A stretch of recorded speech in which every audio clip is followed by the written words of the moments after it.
പരിശുദ്ധ പരമദിവ്യകാരുണ്യത്തിന്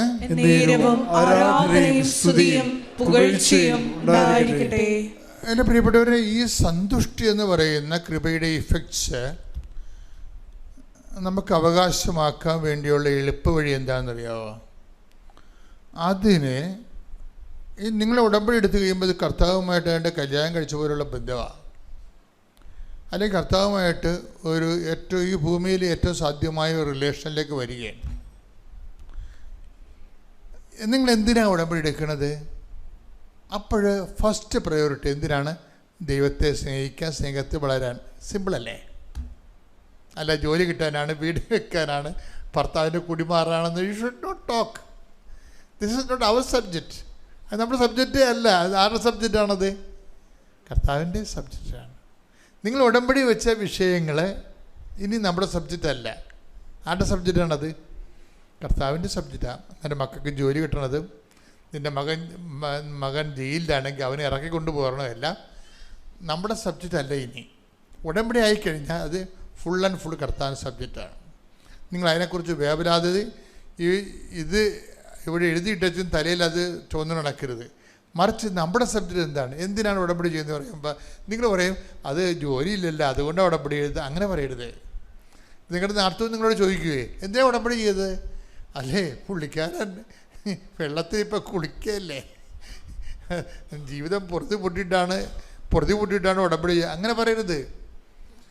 നിങ്ങളെന്താ പറയേണ്ടത്? എന്തിനാണ് ഉടമ്പടി ചെയ്തത്? ദൈവത്തെ സ്നേഹിക്കാൻ, സ്നേഹത്തിൽ നിലനിൽക്കാൻ. ദൈവത്തെ സ്നേഹിക്കാൻ നമുക്ക് പറ്റും. അതൊരു ടെമ്പററി അറേഞ്ച്മെൻറ്റാണ്. പക്ഷെ അത് എപ്പോഴും അതിങ്ങനെ ദൈവം അത് പരിഗണിക്കത്തില്ല. നമ്മുടെ ഒരു സ്നേഹത്തിൻ്റെ ഒരു കുഴപ്പമെന്ന് വെച്ച് കഴിഞ്ഞാൽ നിങ്ങൾ ദൈവത്തെ സ്നേഹിക്കുന്നുണ്ട്, പക്ഷെ ദൈവം അത് രജിസ്റ്റർ ചെയ്യുന്നില്ല. അതിൻ്റെ കാരണം വെച്ച് കഴിഞ്ഞാൽ എൻ്റെ ഒരു കുഴപ്പമുള്ളതെന്ന് വെച്ചാൽ സ്നേഹത്തിൽ നിലനിൽക്കുക എന്നുള്ള ഒരു പ്രോസസ്സുണ്ട്. അത് ദൈവത്തിന് നിലനിൽക്കത്തില്ല എന്ന് തോന്നിക്കഴിഞ്ഞാൽ പിന്നെ ദൈവം അത് രജിസ്റ്റർ ചെയ്യത്തില്ല. അതൊരു അപകടമാണ്. പലർക്കും വരുന്നൊരു അപകടമാണ്. കർത്താവ് പറഞ്ഞിരിക്കുന്ന ഒരു നോട്ടാണത്. നിങ്ങൾ എൻ്റെ സ്നേഹത്തിൽ take the word of God. സ്തുതിക്കട്ടെ. ഹല്ലേലൂയ, ഹല്ലേലൂയ, യേശുവേ നന്ദി, ഹല്ലേലൂയ, ഹല്ലേലൂയ. അതാ ഭയങ്കരമായ വാക്കാണിത്. എന്താണ്? യോഹന്നാൻ 15:9 വായിച്ചേ. പിതാവ് എന്നെ സ്നേഹിച്ചതുപോലെ പറഞ്ഞേ, പിതാവ് എന്നെ സ്നേഹിച്ചതുപോലെ ഞാനും നിങ്ങളെ സ്നേഹിച്ചു. നിങ്ങൾ എൻ്റെ സ്നേഹത്തിൽ നിലനിൽക്കുവിൻ. ഇതാണ് ഡേഞ്ചറസ് പോയിന്റ്. ഇവിടുത്തെ നിങ്ങൾ മെഡിസിൻ ചെയ്യേണ്ടത് ഇവിടെയാണ്, മെഡിസിൻ എടുക്കേണ്ടത് ഇവിടെയാണ്. സ്നേഹിക്കുന്നതിന് നമുക്ക് പ്രശ്നങ്ങളൊന്നുമില്ല, പക്ഷെ ദൈവം ആ സ്നേഹം റെക്കോർഡ് ചെയ്യുന്നില്ല. ഇതിൻ്റെ കളികൾ അറിഞ്ഞാൽ മാത്രമേ നമുക്ക് നല്ല ഗെയിൻ ചെയ്യാൻ പറ്റത്തുള്ളൂ. നിങ്ങൾ ടെമ്പററി അറേഞ്ച്മെൻറ്റ്, ഒരു ജോലി വാങ്ങിക്കാനോ അല്ലെങ്കിൽ പറമ്പ് വിൽക്കാനോ ക്ഷീണം മാറാനോ ഉള്ള ടെമ്പററി അറേഞ്ച്മെൻറ്റുമായിട്ടാണ് നിങ്ങൾ വരണത്. അപ്പം തന്നെ ഉടമ്പടിയിൽ രജിസ്റ്റർ ഉണ്ട്. അത് നിങ്ങളെ ഉടമ്പടി ചെയ്തതായിട്ട് ദൈവം രജിസ്റ്റർ ചെയ്യുന്നില്ല. ഇതൊരു വല്ലാത്തൊരു അവസ്ഥയാണ്. കാര്യം നമ്മൾ കഷ്ടപ്പെട്ട് വെളുപ്പിനെ 3 മണിക്ക് എഴുന്നേറ്റ് കണ്ട വണ്ടിയും പിടിച്ച് ഇവിടെ വന്ന് പട്ടിണി നിന്ന് 4 മണിക്കൂർ ക്ലാസ് എടുത്ത് ഇവിടെ ഉടമ്പടി ചെയ്തിട്ട് വീട്ടിൽ പോകുമ്പോൾ ഇന്ന് രജിസ്റ്റർ ചെയ്ത ആൾക്കാരുടെ പേര് വിളിക്കുമ്പോൾ സുശീലിക്കുട്ടി ഇല്ല. കർത്താവ് എൻ്റെ പേര് വിളിച്ചില്ല. ഞാൻ 3 മണിക്ക് എഴുന്നേറ്റ് പിടിക്കുന്നു വരുന്നതാണേ. അവിടെ ബസ് റൂട്ട് പോലും ഇല്ല. ഞങ്ങൾക്ക് അവിടെ ബസ് റൂട്ട് പോലും ഇല്ല. ജീപ്പിന് വെച്ച് എനിക്ക് ജീപ്പിന് 6 പേര് വന്നാൽ മാത്രമേ നമുക്ക് 50 രൂപ കൂടത്തുള്ളവർ. 6 പേരില്ലാത്ത കാരണം 6 പേരുടെ കാശ് ഞാൻ ഒറ്റ കൊടുത്ത് വന്നിരിക്കുകയാണ്. എന്നിട്ട് എൻ്റെ പേരെന്താ നീ ഉടമ്പടി ഞാൻ എടുത്ത കൂട്ടത്തിൽ ഇന്ന് വായിച്ച് ഉടമ്പടി എടുത്ത ആൾക്കാരുടെ പേരിൽ എൻ്റെ പേരില്ലാത്ത എന്താണെന്ന് ചോദിച്ചു കഴിഞ്ഞാൽ കർത്താവ് പറയും, നീ ഇപ്പോൾ തൽക്കാലത്തേക്ക് ആ പറമ്പ് റബ്ബർ തോട്ടം വിൽക്കാൻ വേണ്ടി വന്നതല്ലേ, നീ വിറ്റ് കഴിയുമ്പോൾ നീ ഗുഡ് ബൈ പറയത്തില്ലേ? അങ്ങനെ നിലനിൽക്കാത്ത ആൾക്കാരെ ഉടമ്പടി രജിസ്റ്റർ ചെയ്യത്തില്ലെന്ന് പറയും. ഇതൊരു വല്ലാത്തൊരു പ്രശ്നമാണ്. ഇത് വായിച്ചു കേട്ടില്ലേ നിങ്ങൾ? ഞാൻ കൈ നീട്ടമല്ല, എന്താ വായിച്ചത്? നിങ്ങൾ എൻ്റെ സ്നേഹത്തിൽ 15:9 യോഹന്നാൻ ഒന്ന് വായിച്ച് പറഞ്ഞ്, നിങ്ങൾ എൻ്റെ സ്നേഹത്തിൽ നിലനിൽക്കുവിൻ. നിലനിൽക്കുവിൻ. ഇതിൻ്റെ അകത്തൊരു വല്ലാത്തൊരു വിഷയമാണ്. ഈ നിലനിൽക്കണമെങ്കിൽ എന്ത് ചെയ്യണം? നിലനിൽക്കണമെങ്കിൽ എന്ത് ചെയ്യണം? എൻ്റെ പിതാവിൻ്റെ കൽപ്പനകൾ പാലിച്ച് പറഞ്ഞ്, എൻ്റെ പിതാവിൻ്റെ കൽപ്പനകൾ പാലിച്ച് ഞാൻ എൻ്റെ പിതാവിൻ്റെ സ്നേഹത്തിൽ നിലനിൽക്കുന്നത് പോലെ എൻ്റെ കൽപ്പനകൾ പാലിച്ചാൽ നിങ്ങളും എൻ്റെ സ്നേഹത്തിൽ നിലനിൽക്കും. അപ്പൊ സിമ്പിളാണ്, ഈ വിഷയം സിമ്പിളാ. കാര്യം ഈശോ എങ്ങനെ നിലനിന്നെന്ന് പറയുന്നുണ്ട്. അതിൻ്റെ നോ ഹൗ ടെക്നിക്കാലിറ്റി പറയുന്നുണ്ട്. Take the word of God. Sudhikada hallelujah. Hallelujah, hallelujah, hallelujah. യോഹന്നാൻ 15:10. ഞാൻ എൻ്റെ പിതാവിൻ്റെ കൽപ്പനകൾ പാലിച്ച് അവിടുത്തെ സ്നേഹത്തിൽ നിലനിൽക്കുന്നത് പോലെ നിങ്ങൾ എൻ്റെ കൽപ്പനകൾ പാലിച്ചാൽ എൻ്റെ സ്നേഹത്തിൽ നിലനിൽക്കും. Praise the Lord. Praise the Lord. എൻ്റെ മക്കൾ, ഇത് വളരെ സീരിയസ് ആയിട്ട് മനസ്സിലാക്കണം. ആധ്യാത്മിക ജീവിതം, ദൈവസ്നേഹ സഹവസിപ്പ് എന്നാണ് ഈ ആധ്യാത്മിക ജീവിതത്തിൻ്റെ മറുപേരെന്ന് പറയണത്. അത് സിമ്പിളാണ് ശരിക്കും പറഞ്ഞാൽ. എന്ന് വെച്ച് കഴിഞ്ഞാൽ എന്താണ് ഈ ദൈവം ഉദ്ദേശിക്കുന്നത്? ഇത്രയേ ഉള്ളൂ. ടെമ്പററി അറേഞ്ച്മെൻറ്റ് ദൈവം ഉദ്ദേശിക്കണില്ല. ഈ മനുഷ്യന്മാർക്ക് വന്നിരിക്കുന്ന അബദ്ധം അതാണ്. അവരെ ടെമ്പററി അറേഞ്ച്മെൻറ്റേ ഉദ്ദേശിക്കുന്നുള്ളൂ. മനസ്സിലായില്ലേ? ചില ഇന്നാളുടെ ചേട്ടൻ പറഞ്ഞില്ലേ, ഞാൻ വിചാരിച്ചു 90 ദിവസത്തെ പരിപാടിയിലേ ഉള്ളെന്ന് ഉടമ്പടിയേ. 90 വന്ന് തല വെക്കരുത് കേട്ടാ. ആലപ്പുഴ 90 ദിവസത്തില 900 ദിവസത്തെ പരിപാടിയാണിത്. എന്താ പ്രശ്നം വെച്ചാൽ, നിങ്ങൾ ആലപ്പുഴ വരുന്നുണ്ടോ ഉടമ്പടി പുതുക്കുന്നുണ്ടോ അല്ല പ്രശ്നം. ആലപ്പുഴ വരുന്നത് ഉടമ്പടി പിടിക്കുന്നത് ടെക്നിക്കാലിറ്റി കാര്യമാണ്. അതല്ല, അത് വന്നാലും വന്നില്ലേലും. മറിച്ച് എന്താണ്? ഞാൻ എൻ്റെ പിതാവിൻ്റെ ഞാൻ എൻ്റെ പിതാവിൻ്റെ കൽപ്പനകൾ പാലിച്ച് അവിടുത്തെ സ്നേഹത്തിൽ നിലനിൽക്കുന്നത് പോലെ. അപ്പൊ ക്രിസ്തു എങ്ങനെയാണ് അവിടുത്തെ സ്നേഹത്തിൽ നിലനിൽക്കുന്നത്? എങ്ങനെയാണ് പറഞ്ഞ്? ഈശോ എങ്ങനെയാണ് അവിടുത്തെ സ്നേഹത്തിൽ നിലനിൽക്കുന്നത്? പിതാവിൻ്റെ കൽപ്പനകൾ പാലിച്ച. അപ്പം പിതാവിൻ്റെ കൽപ്പനകൾ പാലിച്ചാൽ, വചനം പാലിച്ചാൽ എന്ത് സംഭവിക്കും? നമുക്ക് നിലനിൽക്കാൻ പറ്റും. ദൈവസ്നേഹത്തിൽ നിലനിൽക്കാൻ പറ്റും. വചനം ഒന്ന് പ്രാർത്ഥിച്ച്, കർത്താവായ ദൈവമേ, അങ്ങേപ്പോലെ ഞങ്ങളും ദൈവകൽപ്പനകള്, കർത്താവിന്റെ വചനങ്ങള് പാലിച്ച് അങ്ങയുടെ സ്നേഹത്തിൽ നിലനിൽക്കുവാൻ ഞങ്ങൾക്ക് പ്രത്യേക അഭിഷേകം നൽകണമേ. ശ്രുതികട്ടെ ഹല്ലേലൂയ. ആരാധന ദേവതാവേ, നന്ദി ദേവതാവേ, മഹത്വം ദേവതാവേ, ആരാധന. Hallelujah hallelujah hallelujah. മഹത്വം ആരാധന ഹല്ലേലൂയ ഹല്ലേലൂയ. യേശുവേ നന്ദി, യേശുവേ സ്തുതി. അമ്മ മാതാവിൻ്റെ പ്രത്യക്ഷീകരണത്തിൻ്റെ സാക്ഷിയാക്കിയതിന് ആദ്യമായി നന്ദി പറയുന്നു. എൻ്റെ പേര് ജോബിൻ പി ജോസ്. ഞാൻ കോട്ടയം ജില്ലയിലെ അരുവിത്ര നിന്നാണ് വരുന്നത്. ഞാൻ 2020 കോവിഡിന് മുമ്പ് ഒന്ന് ഉടമ്പടി എടുത്തായിരുന്നു. അത് എനിക്ക് കണ്ടിന്യൂ ചെയ്യാൻ പറ്റിയില്ല. എങ്കിലും ഉടമ്പടി എടുത്തതിന് ഞാനൊരു നിയോഗം വെച്ചായിരുന്നു. എൻ്റെ പപ്പയുടെ അനിയൻ്റെ മോളാണ് ഏഞ്ചലിൻ്റെ കല്യാണത്തിൻ്റെയാണ് ഞാൻ വെച്ചിരുന്നത്. അത് ഏതാനും മാസങ്ങൾക്കുള്ളിൽ ആ കല്യാണം നടക്കുകയുണ്ടായി. അതിനുശേഷം ഞാൻ 2022 ഉടമ്പടി പുതുക്കിയ സമയത്ത് തന്നെയാണ്, അതിന് ശേഷമാണ് എൻ്റെ രണ്ടാമത്തെ മകൾ ട്രീസയുടെ ഒരു അഡ്മിഷൻ്റെ കാര്യം വരുന്നത്. അഡ്മിഷൻ നേഴ്സിംഗ് BSc നേഴ്സിംഗ് ചേരണമെന്നുള്ളതായിരുന്നു അവൾക്ക് താല്പര്യം.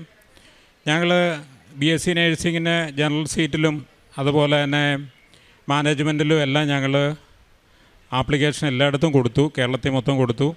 അപ്പോൾ ഇവർക്ക് ഒരുവിധം മാർക്കുള്ളതുകൊണ്ട് കിട്ടുമെന്നുള്ളൊരു പ്രതീക്ഷയിലായിരുന്നു ഞങ്ങൾ ഇരുന്നത്. മെറിറ്റ് ഉണ്ടല്ലോ എന്ന് കരുതിയായിരുന്നു ഇരുന്നത്.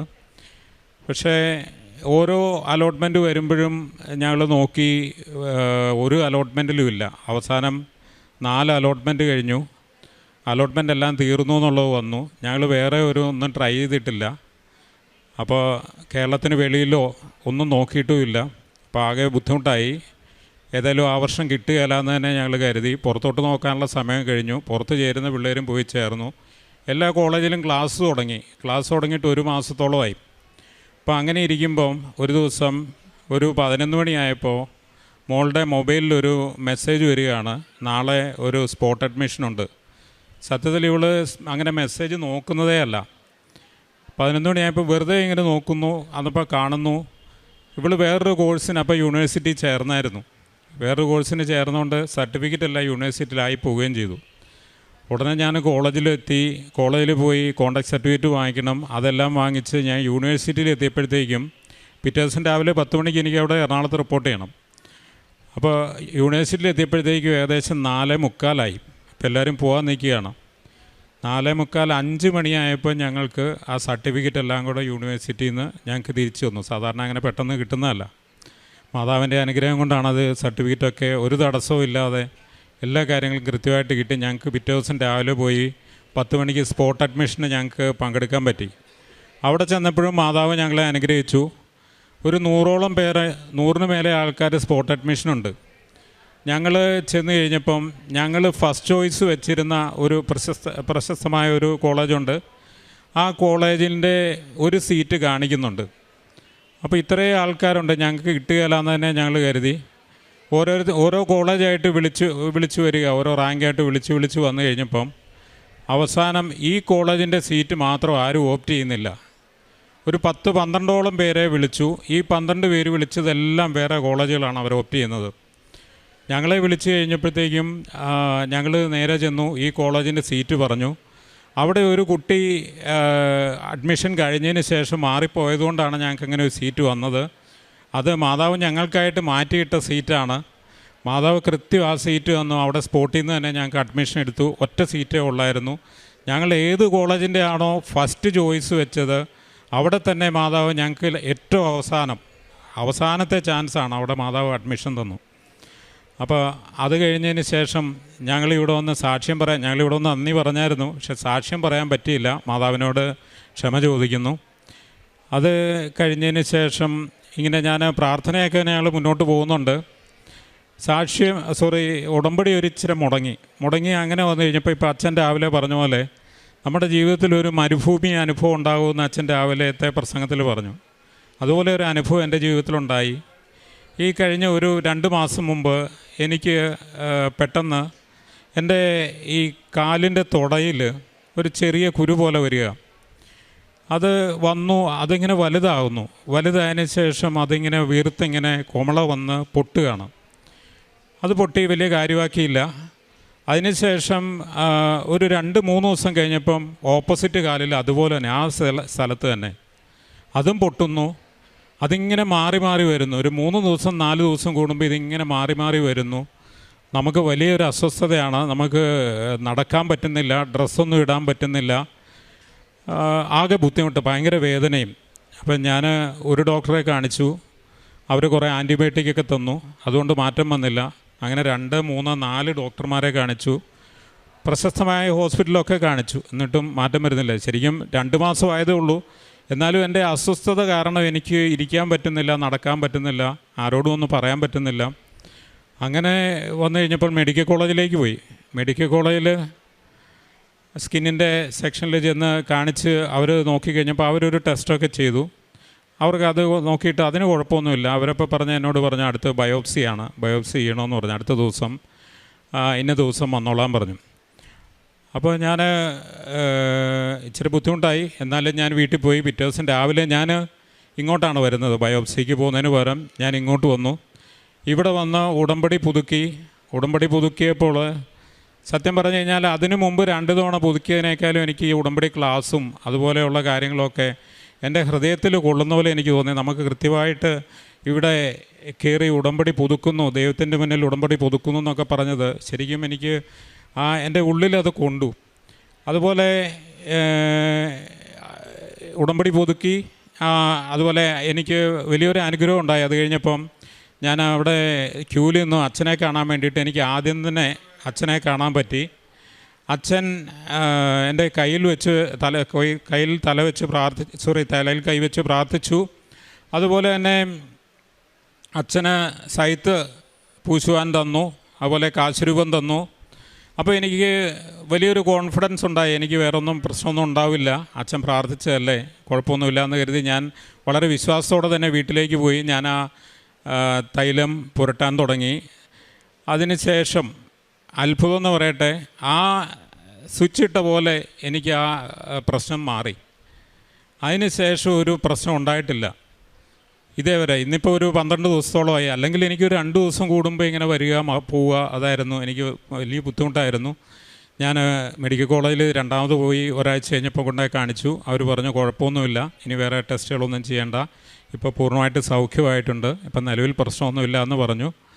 അങ്ങനെയാണ് ഞാനിവിടെ സാക്ഷ്യം പറയാൻ വന്നത്. അപ്പം മാതാവിന് ഒരുപാട് നന്ദി പറയുന്നു. പിന്നെ എനിക്ക് എൻ്റെ ഈ ഉടമ്പടി ജീവിതത്തിൽ ഇതേപോലെയുള്ള അനുഭവങ്ങളുണ്ടായെങ്കിൽ, ഒരുപാട് അനുഭവങ്ങൾ ഇതുപോലെ ചെറുതും വലുതായിട്ടുണ്ടായി. എന്നാലും എൻ്റെ ഏറ്റവും വലിയൊരു അനുഭവം എന്ന് പറഞ്ഞു കഴിഞ്ഞാൽ, ഞാൻ നേരത്തെ ഞായറാഴ്ച മാത്രം പള്ളിയിൽ പോകുന്ന വിശ്വാസിയൊക്കെ ആയിരുന്നു. ഞായറാഴ്ച മാത്രം പള്ളിയിൽ പോകുന്ന ഒരാളായിരുന്നു. ഇട ദിവസങ്ങളിൽ പള്ളിയിൽ പോകാനൊക്കെ മടിയായിരുന്നു. പോകാൻ സമയമില്ല എന്നൊക്കെ പറഞ്ഞ്, ഞാൻ ജോലിയിലാണ്, അപ്പോൾ പോകാൻ സമയമില്ല എന്ന് പറഞ്ഞ് മാറ്റി വെക്കുന്നതായിരുന്നു. ഇപ്പോൾ എല്ലാ ദിവസവും 365 ദിവസവും ഞാൻ പോവും. എന്തെങ്കിലും നിവൃത്തി ഉണ്ടെങ്കിൽ ഞാൻ കുർബാനയിൽ പങ്കുകൊള്ളും. അത് രാവിലെ പറ്റിയില്ലെങ്കിൽ വൈകിട്ടായാലും ഞാൻ എവിടെയെങ്കിലും പോയി കാണും.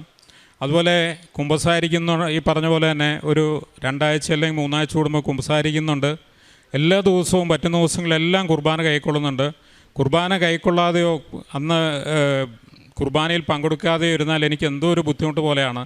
അതാണ് എനിക്ക് ഏറ്റവും വലിയ അനുഗ്രഹമായിട്ട് എനിക്ക് തോന്നിയത്. എൻ്റെ ജീവിതത്തിലെ ഏറ്റവും വലിയ അനുഗ്രഹമായിട്ട് തോന്നിയത് അതാണ്. അതുപോലെ തന്നെ മറ്റ് കാര്യങ്ങൾ, ബൈബിൾ വായനയുണ്ട്. അതുപോലെ മറ്റ് കാരുണ്യപ്രവർത്തികൾ ഞാൻ നേരത്തെയും ചെയ്യുമായിരുന്നു. എന്നാലും ഇപ്പോൾ അതിൻ്റെ ഒരു ഇത് കൂടിയിട്ടുണ്ട്. കുറച്ചുകൂടെ ആൾക്കാരുടെ ബുദ്ധിമുട്ട് അറിയാനും കുറച്ചുകൂടെ നല്ല രീതിയിൽ സഹായിക്കാനും പറ്റുന്നുണ്ട്. അതുപോലെ എനിക്ക് പത്രം കൊടുക്കാൻ ഈ ആദ്യം ഉടമ്പടി എടുത്തപ്പോഴൊക്കെ ഭയങ്കര മടിയായിരുന്നു. ഇപ്പോൾ അതെന്നാൽ മാറി. ഞാനിപ്പോൾ ഈ കഴിഞ്ഞ തവണ ഞാൻ ഉടമ്പടി മുടങ്ങിയവൻ എനിക്ക് 3 കെട്ട് പത്രമൊക്കെ തന്നു. അത് ഞാനിപ്പോൾ ഓടി നടന്ന് കൊടുക്കുന്നുണ്ട്. ഞാൻ കൊടുക്കുന്നതെന്ന് പറഞ്ഞാൽ ചുമ്മാ വഴി കാണുന്നവർക്ക് കൊടുക്കുകയല്ല, ഞാൻ കൂടുതലും ഹോസ്പിറ്റലിലേക്കാണ് കൊടുക്കുന്നത്. അപ്പോൾ ഹോസ്പിറ്റലിൽ ചെന്ന് കൊടുത്തു കഴിഞ്ഞാൽ അവർ കുറച്ച് കാര്യമായിട്ട് അവർ നോക്കുന്നുണ്ട്, അവർ അത് വായിക്കുന്നുണ്ട്, മേടിക്കുന്നുണ്ട്. നമ്മൾ വെറുതെ വഴിയിൽ നിന്ന് കൊടുത്താൽ അവരത് മേടിച്ച് വെറുതെ കൊണ്ടുപോവുള്ളൂ. അപ്പോൾ അത് കൊടുക്കാനുള്ള ഒരു അനുഗ്രഹം കൂടെ എനിക്ക് ദൈവം തന്നു. അതുപോലെ ഞാൻ ഇവിടെ നിന്ന് പോയതിന് ശേഷം ഞാൻ ബൈബിൾ വായിച്ച് ഒരു സന്ദേശത്തിന് വേണ്ടി നോക്കി കഴിഞ്ഞപ്പോൾ എനിക്ക് കിട്ടിയത് ലൂക്കായുടെ സുവിശേഷം 10-ാം അധ്യായമാണ്. അതിൽ പറഞ്ഞിരിക്കുന്നത് ഈശോ 72 ശിഷ്യന്മാരെ സുവിശേഷ വേലയ്ക്കായിട്ട് പറഞ്ഞയക്കുന്നതാണ്. അപ്പോൾ എനിക്ക് മനസ്സിലായി, എന്നെയും സുവിശേഷ വേലയ്ക്കായിട്ട് ഈശോ തിരഞ്ഞെടുത്തിട്ടുണ്ട്. അപ്പോൾ എനിക്ക് അങ്ങനെ ഒരു ദൗത്യം കൂടെയുണ്ട്, മറ്റുള്ളവരെ സുവിശേഷം അറിയിക്കുക എന്നുള്ള ദൗത്യം കൂടെ ഉണ്ടെന്നുള്ളത് എനിക്ക് മനസ്സിലായി. ഞാനിനി അതിനു വേണ്ടിയിട്ട് ഞാൻ എൻ്റെ ജീവിതത്തിൽ കൂടുതൽ സമയം ചെലവഴിക്കും. കൂടുതലും ഞാൻ ഈ സാക്ഷ്യം ഇവിടെ വന്നതിന് ശേഷം മറ്റുള്ളവരോട് പറയണം. എൻ്റെ വീട്ടിൽ പോലും എൻ്റെ ഏറ്റവും അടുത്തവർക്ക് മാത്രമേ എനിക്ക് ഈ പ്രശ്നങ്ങൾ അറിയത്തുള്ളൂ. ഞാൻ ആരോടും പറഞ്ഞിട്ടില്ല. സാക്ഷ്യം പറഞ്ഞതിന് ശേഷം എല്ലാവരും അറിയണമെന്നുള്ളതായിരുന്നു എൻ്റെ ആഗ്രഹം. അപ്പോൾ ദൈവത്തിന് നന്ദി, ഒരുപാട് നന്ദി. ഈശോയ്ക്കും മാതാവിനും ഒരുപാട് നന്ദി. എൻ്റെ പേര് കലാരഞ്ജിനി, റാന്നിയിൽ നിന്ന് വരുന്നു. ഞാൻ ആദ്യമായി ഉടമ്പടി എടുത്തത് 27/10/2023 ഉടമ്പടി എടുക്കാനുണ്ടായ കാരണമെന്ന് പറഞ്ഞാൽ, ഞാൻ ശരിക്കും അമ്മയെപ്പറ്റി അറിഞ്ഞിരുന്നില്ല. എൻ്റെ അറിഞ്ഞിരുന്നെങ്കിൽ ഞാൻ നേരത്തെ വന്നിരുന്നേനും. അപ്പം എനിക്കൊരു 3.5 വർഷമായിട്ട് എന്നോടൊപ്പം നിലനിന്നിരുന്ന ഒരു രോഗമുണ്ടായിരുന്നു. ഒരുപാട് ട്രീറ്റ്മെൻറ്റ് ചെയ്തു. അലോപ്പതി ചെയ്തു, ആയുർവേദം ചെയ്തു, ഹോമിയോ ചെയ്തു, പച്ചമരുന്ന് ചെയ്തു. അങ്ങനെ അവസാനം ഡോക്ടർമാർ പോലും കൈ ഒഴിഞ്ഞ് എന്നോട് ചോദിച്ചു, ഇത്രയും മരുന്ന് കഴിച്ചിട്ട് ഇതെന്തുകൊണ്ട് ഈ രോഗം ഭേദമായില്ല? ഞാൻ പറഞ്ഞു, ഡോക്ടറെ എനിക്ക് അറിഞ്ഞുകൂടെ, എനിക്കറിയില്ലല്ലോ എന്താണ് രോഗമെന്ന്. അന്നേരം അവർ പറയുന്നത് വെള്ളപ്പോക്ക് എന്നൊരു രോഗമാണെന്നാണ് പറയുന്നത്. ശരിക്കും ഗർഭപാത്രത്തിൽ നമ്മളെ മൂത്രം പോകുന്നത് പോലെ ഒരു വൈറ്റ് ഫ്ലൂയിഡ് പൊക്കോണ്ടിരിക്കുക. ഒരു പാട് വെക്കാതെ എനിക്കൊരു സ്ഥലത്തും പോകാൻ പറ്റാത്ത ഒരവസ്ഥയായിരുന്നു. അതുപോലെ തന്നെ ഞാനൊരു ടീച്ചിങ്ങിലാണ് എനിക്ക് താല്പര്യം, അതാണ് ചെയ്തുകൊണ്ടിരിക്കുന്നത്. ഒരു 3.5 വർഷമായിട്ട് എനിക്ക് ജോലിക്ക് പോലും പോകാൻ പറ്റാത്ത ഒരവസ്ഥയായിട്ട് എന്തു ചെയ്യണമെന്നറിയാതെ ഇരിക്കുകയായിരുന്നു. ഞാൻ ഒരുപാട് സങ്കടപ്പെട്ടു. ഇനിയും ഞാനൊരു ഹിന്ദുവായിട്ടാണ് ജനിച്ചത്, ഒരു ഹിന്ദു വിശ്വാസമായിരുന്നു. അങ്ങനെ രാവിലെ 3 മണിക്ക് എണീറ്റ് കുളിച്ച് തിരി കൊളുത്തി പ്രാർത്ഥിക്കുന്ന ഒരു ശീലം എനിക്കുണ്ട്. അങ്ങനെ ഞാനിങ്ങനെ ചോദിച്ചു, ഇനി ഞാൻ എന്ത് ചെയ്യണം, ഞാൻ ഏത് ദൈവത്തെ വിളിക്കണം? ഒരു ദിവസം ഞാനിങ്ങനെ രാവിലെ ഇതുപോലെ കരഞ്ഞിട്ട് ഇങ്ങനെ ഇരിക്കുമ്പോൾ ഒരു 7 മണിയൊക്കെ ആയപ്പോൾ ഒരു കുട്ടി പത്രവുമായിട്ട്, കൃപാസന അമ്മയുടെ പത്രവുമായിട്ട് വീട്ടിൽ വന്നു പറഞ്ഞാൽ എനിക്കറിയാവുന്ന ഒരു കുട്ടിയാണ്. അപ്പം അതിൻ്റെ അനുഭവങ്ങളൊക്കെ അതിന് അമ്മ കൊടുത്ത കൃപകളും അനുഗ്രഹങ്ങളും എല്ലാം എന്നോട് പറഞ്ഞു എനിക്കൊരാശ്രയം അമ്മ തന്നെയാണെന്ന് ഞാൻ മനസ്സിൽ കരുതിയിട്ട് എൻ്റെ ഹസ്ബൻഡിനോട് വിളിച്ചു പറഞ്ഞു, വിൻഷേട്ടാ ഇതുപോലെ നമുക്ക് അമ്മയുടെ അടുത്ത് വരെ പോകാമെന്ന് പറഞ്ഞു. നാളെ എനിക്ക് പറ്റില്ല, ഒരു കാര്യം ചെയ്ത് നോക്കും, മറ്റന്നാൾ പോകാം. അങ്ങനെ ഞങ്ങൾ 2 പേരും കൂടി ഇവിടെ വന്ന് അമ്മയുടെ അടുത്ത് വന്ന് ഞാൻ കരഞ്ഞ് ഉടമ്പടി എടുത്തു. അങ്ങനെ 1 മാസം പോലും ആയില്ല. 1 മാസം ആകുന്നതിന് ഒരാഴ്ച മുമ്പ് നമ്മുടെ അച്ഛൻ്റെ ധ്യാനത്തിൽ ഞാൻ കയറിയപ്പോൾ അച്ഛൻ പറയുന്നു, ഗർഭപാത്രത്തിൽ ഒരു കക്കയുടെ നിറമുള്ള ഒരു വൈറ്റ് കളറുള്ളതാണ്, ഇങ്ങനെ പാട പോലെ രൂപപ്പെട്ടു. ആ രോഗമുള്ള വ്യക്തിയെ അമ്മ അഭിഷേകം ചെയ്യുന്നു എന്ന് പറഞ്ഞു. അപ്പം തന്നെ ഞാൻ പെട്ടെന്ന് എനിക്ക് സന്തോഷമായി, എന്നെ അമ്മ കാണുന്നുണ്ടല്ലോ എന്ന് ഭയങ്കര സന്തോഷമായിട്ട് ഞാൻ പെട്ടെന്നത് എനിക്ക് എൻ്റെ രോഗത്തെക്കുറിച്ച് അറിയാവുന്ന ഒരുപാട് വ്യക്തികളുണ്ട്, അവർക്കെല്ലാം ഞാനിത് അയച്ചു കൊടുത്തു. അച്ഛൻ്റെ പ്രാർത്ഥനയും അച്ഛൻ പ്രാർത്ഥിച്ച് ആ പ്രാർത്ഥന ഞാൻ കേട്ട് ഒരാഴ്ച ആയില്ല, ഒരു മരുന്നും കഴിക്കാതെ തന്നെ എനിക്ക് ആ രോഗം ഭേദമായി. അതുപോലെ രണ്ടാമത് എൻ്റെ മമ്മിക്ക് ഇതുപോലെ 3 വർഷം അടുപ്പിച്ച് ആദ്യം വെള്ളം പൊങ്ങിയപ്പോഴത്തെ ഒരു വിഷം തൊട്ടിരുന്നു. 99% ശരീരത്തിൽ വിഷം കയറിയിട്ടുണ്ടായിരുന്നു. അങ്ങനെ വിഷം തൊട്ട് പിന്നെ വരുന്ന തുടർച്ചയായി 3 വർഷങ്ങളിൽ ഇതുപോലെ ചെറുതായിട്ടൊന്ന് ചൊറിയും. പിറ്റേ ദിവസം ആകുമ്പോഴത്തേക്ക് ഈ ശരീരമാസകലത്തെ തൊലി മുഴുവനും ഇപ്പോൾ ശരിക്കും പറഞ്ഞാൽ ജീവിച്ചിരിക്കുന്ന ജീർണിച്ചൊരു ശരീരം എന്ന് പറയാം. അങ്ങനെ വന്നിട്ട് ഒരുപാട് ഡോക്ടർമാർക്ക് പോലും അറിയില്ല എന്താണ് ഈ അസുഖത്തിന് കാരണം. 3 വർഷം അടുപ്പിച്ചടുപ്പിച്ച് ഇങ്ങനെ വരികയാണ്.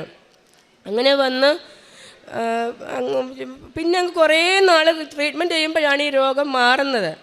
അങ്ങനെ ഇവിടെ വന്ന് ഞാൻ അമ്മയുടെ അടുത്ത് ഉടമ്പടി എടുത്തതിന് ശേഷം ഇന്ന് വരെ 27/10/2023 ഉടമ്പടി എടുത്ത് ഞാൻ അതിനുശേഷം ഇത്ര നാൾ വരെ ഈ രോഗം വന്നിട്ടേ ഇല്ല. ഇപ്പോൾ നല്ല ആരോഗ്യമായിട്ടിരിക്കുന്നു എൻ്റെ അമ്മ. വരാൻ സാധിച്ചില്ല, പനിയായിരുന്നു, കുഞ്ഞിന് പനിയായിരുന്നുകൊണ്ട് വരാൻ സാധിച്ചില്ല. എൻ്റെ അച്ഛൻ്റെ ഇലക്ഷനുമായിട്ട് ബന്ധപ്പെട്ട ഒരു കേസ് ഹൈക്കോടതിയിലുണ്ടായിരുന്നു. വക്കീൽ പറഞ്ഞു, ചേട്ടാ നമുക്കിത് ജയിക്കുമോ എന്ന് അറിഞ്ഞുകൂടാ, അച്ഛൻ്റെ ഭാഗത്താണ് നീതി, എങ്കിലും നമുക്കറിയില്ലല്ലോ, കേസ് സാധാരണ അങ്ങനെ ജയിക്കാറില്ല എന്ന് പറഞ്ഞു. എന്തായാലും ഞാൻ പറഞ്ഞു ഡാഡി, അപ്പോൾ ഞാൻ പറഞ്ഞു ഞാൻ ഡാഡിയുടെ കാര്യം അമ്മയുടെ അടുത്ത് പറഞ്ഞിട്ടുണ്ട്, അങ്ങനെ പറഞ്ഞു. അദ്ദേഹം ഒരുപാട് കാരുണ്യ പ്രവൃത്തികൾ ചെയ്യുന്ന വ്യക്തിയാണ് എൻ്റെ ഫാദർ. പിന്നെ ആരും ഇല്ലാത്തവരെ അനാഥാലയത്തിലാക്കുകയും വയ്യോർത്ത് കിടക്കുന്നവരെ അവർക്ക് പിന്നെ അവിടെ അനാഥാലയത്തിലാക്കി അവരെ സംരക്ഷിക്കാനുള്ള ഏർപ്പാടുകൾ ചെയ്യുന്ന ഒരു പൊതുപ്രവർത്തകനാണ് അദ്ദേഹം. പിന്നെ വക്കീൽ ആ കേസിൽ വിജയിച്ചു. വക്കീൽ പറഞ്ഞു എങ്ങനെയാണ് ആ കേസ് വിജയിച്ചതെന്ന് എനിക്ക് പോലും അറിയില്ല. അപ്പം ഞാൻ പറഞ്ഞു ഡാഡി മറ്റാരുമല്ല അത് വാദിച്ചത്, അമ്മ തന്നെയാണ് അവിടെ വന്ന് വാദിച്ചതെന്ന് പറഞ്ഞു. അങ്ങനെ ആ കേസ് വിജയിച്ചു. ശരിക്കും ആ മെമ്പർ എന്നുള്ള സ്ഥാനത്ത് നിലനിൽക്കുവാനുള്ള ഒരു അവസരം പോലും ഇല്ലായിരുന്നു. ആ സ്ഥാനത്ത് മുൻകാല പ്രാബല്യത്തോടുകൂടി ഓണറേറിയം അനുവദിച്ചുകൊണ്ട് എത്രയും നാളാണോ അവരുടെ കാലാവധി ഉള്ളത് ആ കാലാവധി വരെ തുടരുവാനുള്ള ഒരു അനുഗ്രഹവും അമ്മ വാദിച്ചു കൊടുത്തു. എൻ്റെ കുഞ്ഞിൻ്റെ കണ്ണിൻ്റെ കോർണിയയ്ക്ക് സ്ക്രൂ ഡ്രൈവർ കൊണ്ട് നല്ല മുറിവായിരുന്നു. അത് പോയിൻ്റ് തന്നെയായിരുന്നു. അപ്പം നമ്മൾ ഡോക്ടറെ കണ്ടു. ഡോക്ടർ പറഞ്ഞു കോർണിയ തന്നെയാണല്ലോ അത് മുറിഞ്ഞിരിക്കുന്നത്. ഡോക്ടർ ആകെ ഭയന്നു പോയി. ഒരു കാര്യം എന്തായാലും 2 ദിവസം കഴിഞ്ഞ് വരാൻ പറഞ്ഞു. അങ്ങനെ ഡോക്ടർ പറഞ്ഞു അനുസരിച്ച് ഞങ്ങൾ പോയി. ഞാനും എൻ്റെ ഹസ്ബൻഡും കൂടെ വൈകുന്നേരം വരുന്ന അമ്മയുടെ പ്രത്യക്ഷീകരണ പ്രാർത്ഥന ചൊല്ലി പ്രാർത്ഥിച്ചു. അതുപോലെ തന്നെ കുഞ്ഞിൻ്റെ ഇടത് കണ്ണിൽ അമ്മയുടെ തൈലം പുരട്ടി കൊടുത്തു. അങ്ങനെ 2 ദിവസം കഴിഞ്ഞ് ചെല്ലാൻ പറഞ്ഞപ്പോഴത്തേക്ക് അവിടെ ചെന്നപ്പം ഡോക്ടർക്ക് ഭയങ്കര അത്ഭുതമായിപ്പോയി. ഇതെങ്ങനെ കരിഞ്ഞു വന്നു. ഞാൻ അന്നേരം പെട്ടെന്ന് പറഞ്ഞു എൻ്റെ കൃപാസനമ്മയാണ് ഡോക്ടറെ എൻ്റെ കുഞ്ഞിൻ്റെ കണ്ണിൻ്റെ മുറിവെല്ലാം കരിച്ചത്, എൻ്റെ കുഞ്ഞിൻ്റെ കണ്ണിൻ്റെ കാഴ്ച വരെ കൊടുത്തത് അമ്മയാണ്. അപ്പോൾ ഡോക്ടർക്ക് സംശയം ഇനി കാഴ്ചയ്ക്ക് വല്ലതും കുഴപ്പമുണ്ടോ നോക്കിയിട്ട് ഒരു കുഴപ്പമില്ല, ഇപ്പോഴും അമ്മയുടെ അനുഗ്രഹത്തോടെ ഒരു കുഴപ്പമില്ലാതെ തന്നെ പോകുന്നു. പിന്നെ നമ്മുടെ വാഹനാപകടത്തിൽ നിന്നല്ല. ഒരു ദിവസം ഞങ്ങൾ പരുമലപ്പള്ളിയിൽ ഇങ്ങനെ രാത്രി പോകാൻ എൻ്റെ ഹസ്ബൻഡ് ഉറങ്ങിപ്പോയി. വാഹനം മറിയേണ്ടതായിരുന്നു. എടുത്തു വെച്ചതുപോലെ വാഹനം നിന്നു. പോകുന്നതിന് മുമ്പേ ഞാൻ പറഞ്ഞു മിഷേട്ടാ പോകണ്ടെന്ന് പറഞ്ഞപ്പോൾ അദ്ദേഹം പറഞ്ഞില്ല പോയേ പറ്റത്തുള്ളൂ. അപ്പോൾ എന്നോട് അമ്മ പറഞ്ഞു കാശ് രൂപം കൂടി എടുത്തോളൂ എന്ന് പറഞ്ഞു. അമ്മയുടെ കാശ് രൂപം കൊണ്ടാണ് ഞാൻ പോയത്. എവിടെ പോയാലും കാശ് രൂപം കൊണ്ടാണ് പോകുന്നത്.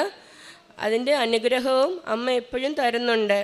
കാരുണ്യ പ്രവർത്തനങ്ങൾ വസ്ത്രം കുഞ്ഞുങ്ങൾക്ക് സാമ്പത്തികമായിട്ട് പിന്നോക്കം നിൽക്കുന്ന കുഞ്ഞുങ്ങൾക്ക് വസ്ത്രങ്ങൾ കൊടുക്കാറുണ്ട്. പിന്നെ നമ്മളെക്കൊണ്ട് കഴിയുന്ന പൊതിച്ചോറ് കൊടുക്കാറുണ്ട്. നമ്മളെക്കൊണ്ട് കഴിയുന്ന നമുക്കറിയാമല്ലോ വിശന്ന് നിൽക്കുന്നവരെയൊക്കെ കാണാൻ നമുക്കറിയാം. അങ്ങനെയുള്ളവർക്ക് നമ്മൾ പൈസ കൊടുക്കാറുണ്ട്. പിന്നെ ഭക്ഷണം വേണം എന്ന് പറയുന്നവർക്ക് നമ്മൾ വേണമെന്നല്ല ഭക്ഷണം തരട്ടെ എന്ന് ചോദിക്കുമ്പോൾ ഭക്ഷണം വേണമെന്ന് പറയുന്നവർക്ക് നമ്മൾ വാങ്ങിച്ചു കൊടുക്കാറുണ്ട്. പിന്നെ ഹസ്ബൻഡാണെങ്കിലും അദ്ദേഹത്തെ കൊണ്ട് കഴിയുന്ന എന്നെക്കാട്ട് കൂടുതൽ കാരുണ്യ പ്രവൃത്തികൾ ചെയ്യുന്നത് അദ്ദേഹമാണ്.